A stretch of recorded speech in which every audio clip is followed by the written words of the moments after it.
प्रेमानंदे बोलून सद्गुरु माता सुदीक्षा सविंदर हरदेव जी महाराज की এতক্ষণ শুনছিলাম ভালো লাগছিল, এবার ভয় লাগছে। মারা ধরেছে তো। আমার বাবুজি বলছিলেন কি ঈশ্বরকে দেখা যায়, কি করে দেখা যায়, কেমন ভাবে দেখা যায়, ভজনের মাধ্যমে লাগছে। প্রেমানন্দে বলুন সতে গুরুর চরণে সমর্পণ করে নইলে ঘুরবি বারম্বার পাবি নারী মুক্তির দ্বার। নইলে ঘুরবি বারম্বার, মানে ৮৪ লক্ষ জড়ি ঘুরতে হবে। ঘুরে ঘুরে এসেছি, আবার যাব। তাই আমার দয়াল সদ্গুরু মাতাজি বলছে আর ঘুরতে হবে না, একবার চলে আয়। সদ্গুরুর চরণে সমর্পণ করে গেলে নইলে ঘুরবি বারম্বার পাবি নারে মুক্তির দ্বার। নইলে ঘুরবি বারম্বার পাবি নারে মুক্তির দ্বার।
প্রমাণ আছে ইতিহাস আছে, যত গ্রন্থ আছে আপনি তার মধ্যে ঢুকে নেবে।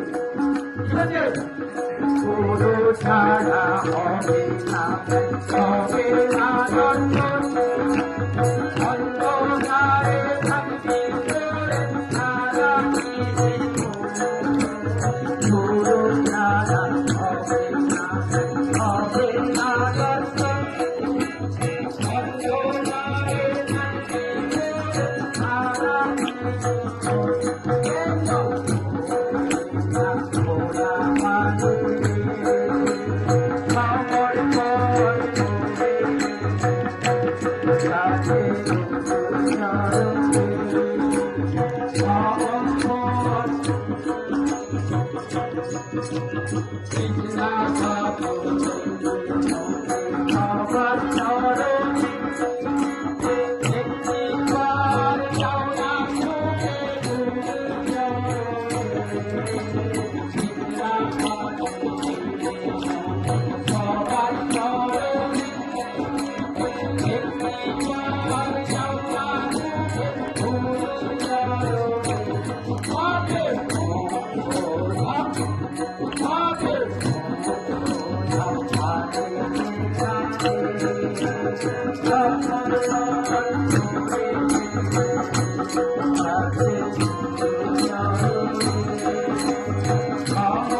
সাধু সঙ্গ প্রেমান